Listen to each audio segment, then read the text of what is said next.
Guile, with his iconic flat-top haircut and military demeanour, has been a cornerstone of the Street Fighter franchise since his debut in Street Fighter 2.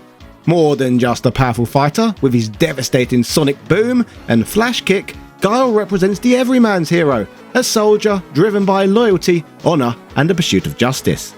As of today, this seasoned veteran holds an important spot on the Street Fighter 6 roster, showcasing that he is still relevant even now. Although, at one point in time, he was even more significant, and seemed poised to become the face of the entire Street Fighter franchise. Was this American hero truly destined for the spotlight? Or was it all part of a clever marketing push by Hollywood and Hasbro in the early 90s? Let's find out. Join me in this upload as we discuss everything there is to know about the history of Guile. Let's dig into the truth behind the all-American icon. Hello ladies and gentlemen, Big Daddy Top Hat here. This is the real story of Guile. Yeah. Street Fighter 2 is bloody wonderful, isn't it? As were most Capcom sprite-based fighters of the 90s. Thankfully, as of today, I can allow you to experience many of these all-time greats for next to nothing using my affiliate links. How about 24% off of the brand new Marvel vs. Capcom Arcade Collection? Or the amazing Capcom Fighting Collection, which includes so many favourites for just $6.77. That's 85% cheaper than on Steam. In fact, I can even get you 48% off of Street Fighter 6, as well as the game's Year 2 Season Pass, which unlocks M. Bison and more. Get huge discounts on thousands of AAA, modern, retro and indie games, all by using my Instant Gaming affiliate link. Happy shopping! Like many others, I grew up amongst the large swaths of Street Fighter fans, those who discovered the series through the release of the game Street Fighter 2.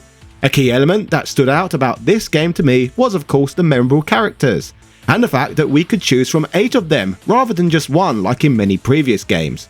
The roster soon grew to 12, making the game feel even bigger. Each character felt iconic and essential to the point that I never considered there was a true main character. They were all equally cool in my eyes, but that perception didn't last long, as other forms of media started to shape the narrative.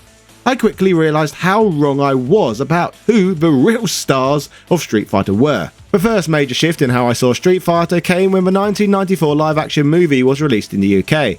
In this version, Jean-Claude Van Damme took centre stage as Guile, who was clearly positioned as the star of the show. The entire plot revolved around Colonel Guile's mission to take down General M. Bison, a ruthless dictator and drug kingpin of Shadaloo City, bent on world domination with an army of genetic super soldiers. What stood out even more was how characters like Ryu and Ken, who were pivotal in the games, were reduced to sidekicks in Guile's mission, firmly placing him as the top dog in this version of the Street Fighter universe.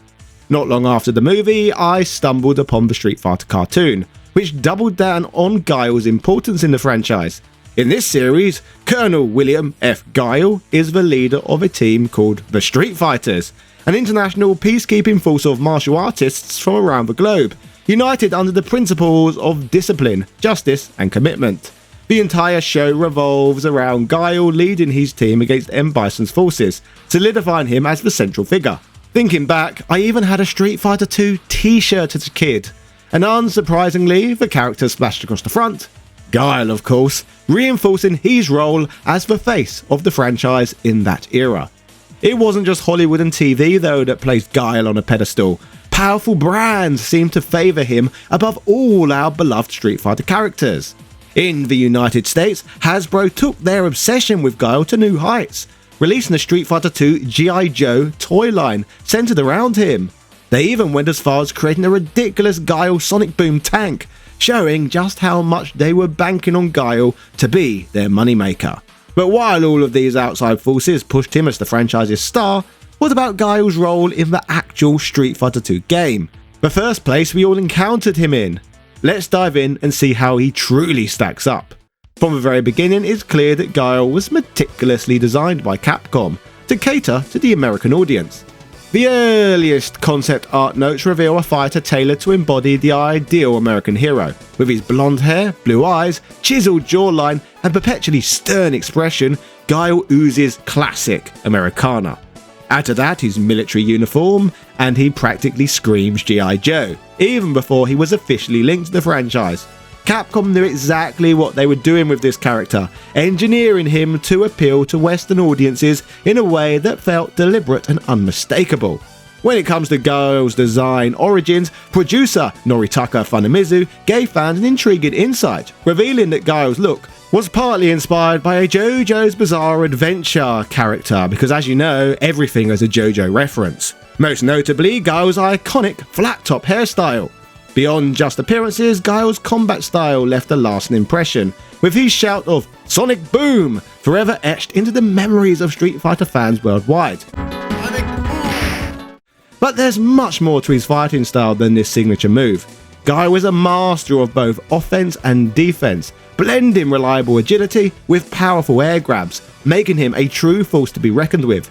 His military background shines through in his ability to anticipate his opponent's moves with precision and patience, biding his time until the perfect moment to unleash devastating special moves like the Sonic Boom or Flash Kick, leaving opponents in his wake. In his debut appearance in Street Fighter II, Guile enters the World Warrior Tournament, fueled by a burning desire for revenge against M. Bison, the very man he holds responsible for the death of his best friend, Charlie Nash. Guile and Charlie had formed a close bond during their time in the United States Air Force, where Charlie, as Guile's superior officer, taught him the unique fighting style that would later become iconic. Though M. Bison was arrested for Charlie's death, a corrupt cult swayed by bribes allowed Bison to walk free without consequence. When Bison later hosted the second World Warrior Tournament, it's not just a competition, it's a trap designed to exact revenge on those who stood in his way. Guile, driven by vengeance, leaves his family behind and takes the bait, ready to face his enemy head-on at the event. And that's without even mentioning the other subplot of Guile being Ken Masters' brother-in-law, with him pursuing Ken to return him to his sister's side. Hence the Guile win quote, "Go home and be a family man." If you manage to win the tournament as Guile, the climactic moment arrives when he grabs M. Bison by the scruff of his neck, reminding the dictator of the terrible things he did to Charlie in Cambodia. At this point, Bison pulls a full-on Sith Lord, taunting Guile and trying to push him into committing murder. But just as Guile is about to exact his revenge, his wife appears, urging him to stop and reminding him that by killing Bison, he would become no better than the tyrant he despises. In the end, Guile chooses mercy, sparing Bison's life and returning him home with his family, realizing that vengeance won't bring Charlie back or heal his pain. It's a powerful moment of self-reflection, showing that Guile's strength lies not just in his fists, but in his ability to rise above his thirst for revenge. To coincide with the release of a live-action movie, we also got the inevitable tie-in video games, once again featuring Guile. But what about Japanese animated media?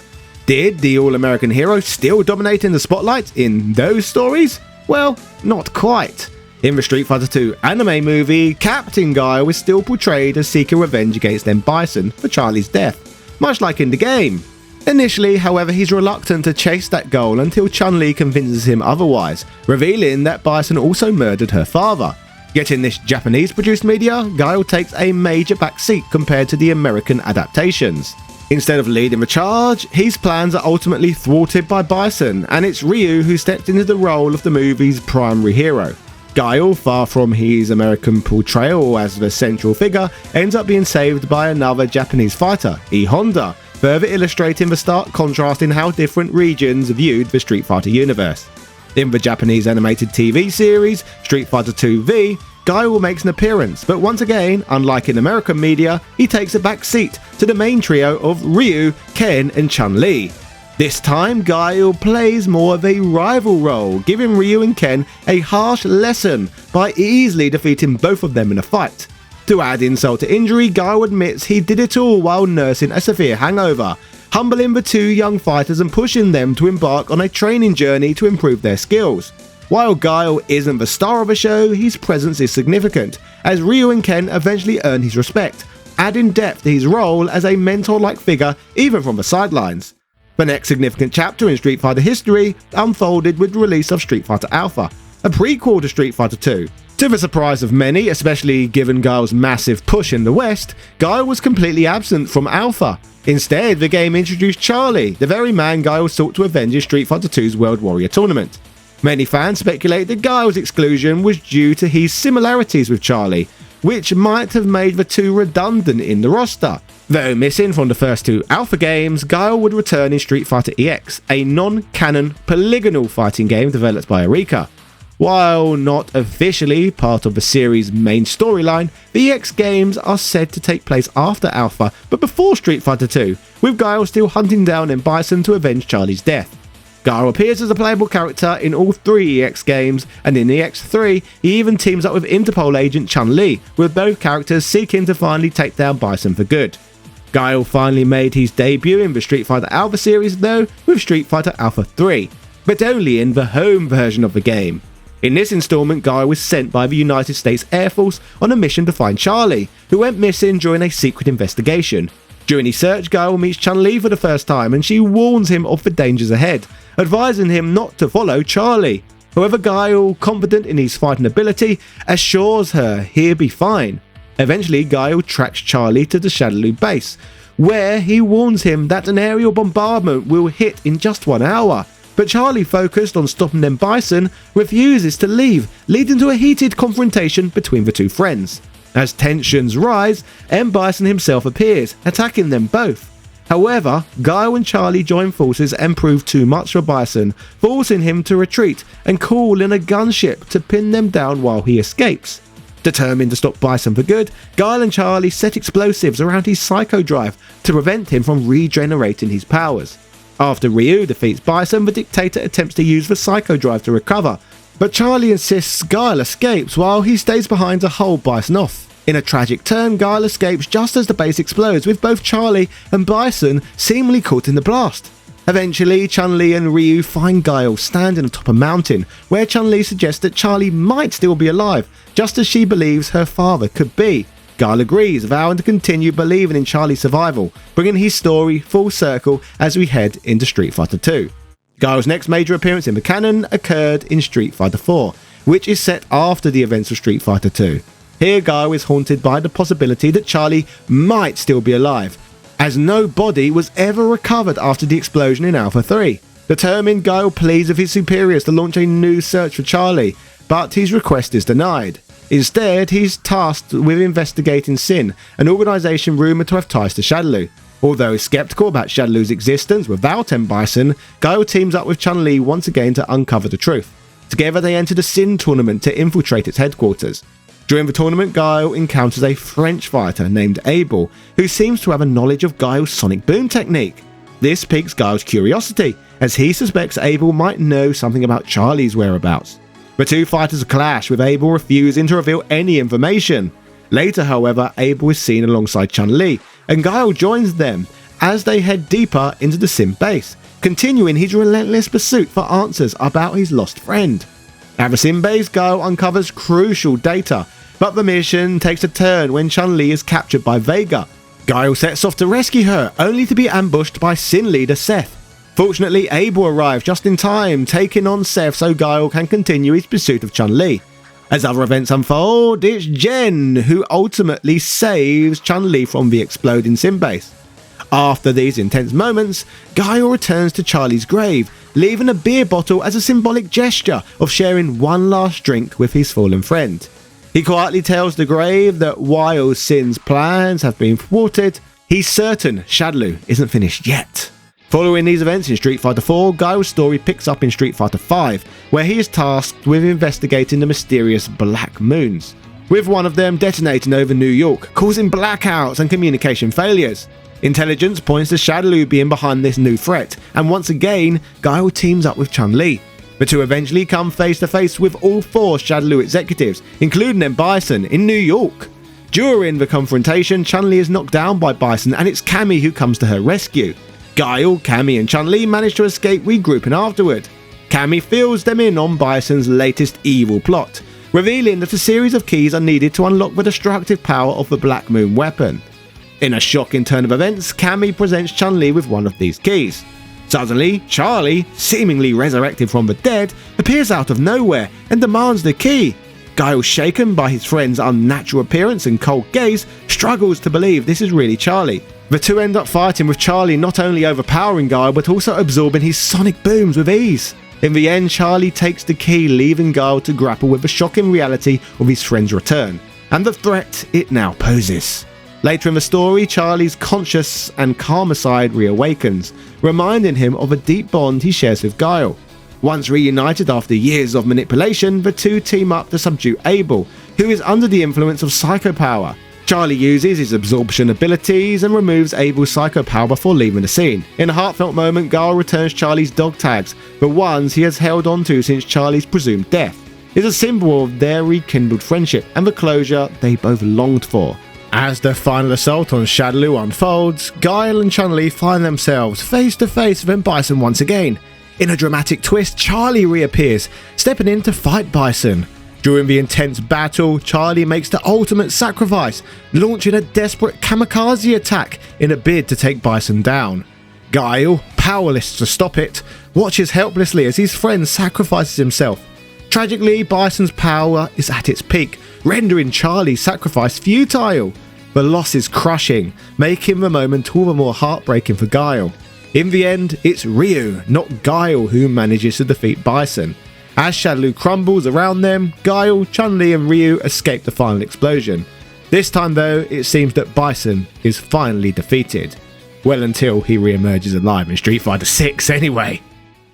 Speaking of the latest entry in the Street Fighter series, Guile has been a playable character on the game's roster since day one of the title's release.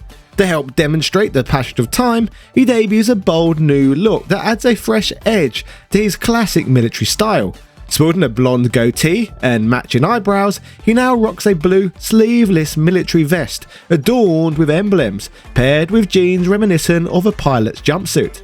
Underneath, he wears a white short-sleeved hoodie with the sleeves rolled up, giving it a sleeveless, rugged vibe. In my opinion, I think this updated design perfectly captures Guile's evolution while staying true to his iconic roots. To expand on his lore, in honour of his fallen comrades, Charlie and Robert Sullivan, Guile steps into the role of mentor for Robert's son, Luke. Recognising Luke's potential, Guile secures permission for him to leave the military, encouraging him to take his skills beyond the battlefield. With sage advice, Guile urges Luke to pursue the global competitive fighting circuit, challenging him to seek out stronger opponents and grow as a fighter. Through this mentorship, Guile not only honours the memory of his allies, but also helps shape the next generation of warriors, passing on his legacy of discipline and strength to younger competitors. These days, after successfully dismantling Shadaloo, Guile continues to serve as a US Air Force pilot, while simultaneously enjoying life as a family man, but that doesn't mean he isn't still a Street Fighter himself. In Street Fighter 6, Guile's iconic moveset gets an exciting upgrade. His solid puncher V trigger from Street Fighter 5 is now revamped as his level 2 super art, while the fan favourite Sonic Hurricane returns as his level 1 super art. But the real showstopper is his brand new super move, the Crossfire Somersault. With this move, Guile launches his opponent skyward with a flash kick, keeps them airborne with a charged sonic boom, and delivers a devastating final blow with another flash kick. For even more impact, the critical art version, Crossfire Double Somersault, makes sure his foes stay down for good. The story in Street Fighter 6 takes place after the infamous Neishao incident, which was depicted in comic book form only. However, it would cover Guile assisting Luke, which we've already outlined. In the game, after Guile and Luke finished their sparring match aboard the USS Byron Taylor, their conversation shifted to the troubling incident in Neishao. Guile asked if Luke had any involvement with Ken, who had been wrongfully blamed for the chaos. Luke, standing by his former superior, assured Guile that Ken was innocent and had been thrown from the Masters Foundation and vanished from the public eye. Despite the allegations, Guile can't shake the feeling that Ken is not the kind of man who would chase money at the expense of others. Determined, Guile expresses his desire to find Ken and get the truth straight from him. Sometime later, Guile tracks down Ken, who's been hiding out in Metro City downtown. Surprised to find Ken right under his nose all this time, Guile asks if Ken's been keeping a low profile, only emerging when someone threatens his family's foundation. Ken quickly brushes off the question, accusing Guile of coming to scold his loser of a brother-in-law, but Guile denies it, making it clear he didn't come to insult Ken. Instead, he challenges Ken to a fight, believing that words won't reach him, only a clash of fists will do. After their battle, Guile reveals that he already knows the truth. His own wife Julia had told him everything about the incident, and he mentions that Eliza, Ken's wife, is deeply worried about him too. Despite Guile's efforts, Ken refuses to return to his family, still haunted by the events in Neishao. Ken remains reluctant to accept help, insisting he doesn't want to risk endangering his loved ones. Ken, struggling with his purpose, admits that he's not even sure what he's fighting for anymore. As Ken walks away, Guile decides to take matters into his own hands, realizing that whoever pushed Ken to the edge poses a far greater threat than they had anticipated. Guile resolves to investigate what really happened in Neishao himself. He's determined to uncover the truth and bring those responsible to justice, which is where we are left with this great character in the Street Fighter canon for now. Beyond the main Street Fighter series, Guile has made his mark in a variety of crossover titles. His first appearance in this realm was in X-Men vs Street Fighter, where, though not playable, he appears in Charlie's Ending, shrouded in shadows. Guile would later become a playable fighter in Marvel vs Capcom 2, New Age of Heroes, the chaotic 6-man tag team game filled with over-the-top action. His presence became even more prolific in the Capcom vs SNK series, where he appeared in every crossover game between the two iconic brands. In SVC Chaos, it's revealed that Guile has gathered significant intelligence on Geese Howard's Southtown criminal empire while working for the US military, viewing Geese as a threat similar to M. Bison. He also appears in Capcom Fighting Evolution, though the game itself is essentially Capcom vs Capcom and received little fanfare. Building on his journey, Guile teams up with Abel in Street Fighter Cross Tekken, where they aim to secure Pandora's box, leading to a clash with Tekken rivals Heihachi and Kumar. His post-credits ending shows Guile becoming world famous, and he seems to revel in the spotlight. Guile also found himself battling in Power Rangers Legacy Wars, where he was pulled into the morphing grid by Rita Repulsa's manipulation of multiverses. In Super Smash Bros. Ultimate, Guile takes on a unique role as an assist trophy. When summoned, he crouches and blocks enemy projectiles while unleashing his signature flash kick and sonic boom maneuvers, bringing his classic fighting style to Nintendo's universe. With Guile's journey through the world of video games and other media, it's clear from all of this that while Guile was heavily pushed in American-produced content during the early to mid-90s, he eventually took a backseat to Ryu as the face of the Street Fighter franchise. It's fascinating to look back at Guile's roots and observe how his significance has shifted over the years. Once the most heavily marketed character in certain regions, Guile gradually moved into a secondary role as the franchise evolved globally. His G.I. Joe-esque appearance may have helped him resonate in specific markets, but it also had its limits when Street Fighter aimed to become a worldwide brand. That said, in America, Guile was crucial in establishing Street Fighter's presence. While Guile may not be the franchise's top dog anymore, it's undeniable that his strong design and heavy marketing left a lasting impression. He remains one of the most recognisable faces of Street Fighter, and for that reason, he'll always be one of the first characters people think of when they hear the name Street Fighter. Don't forget, I can get you a huge discount on thousands of games, including both Street Fighter 6 and the new Marvel vs Capcom Arcade Fighting Collection. Happy shopping, and I'll see you all in the next video. Cheerio!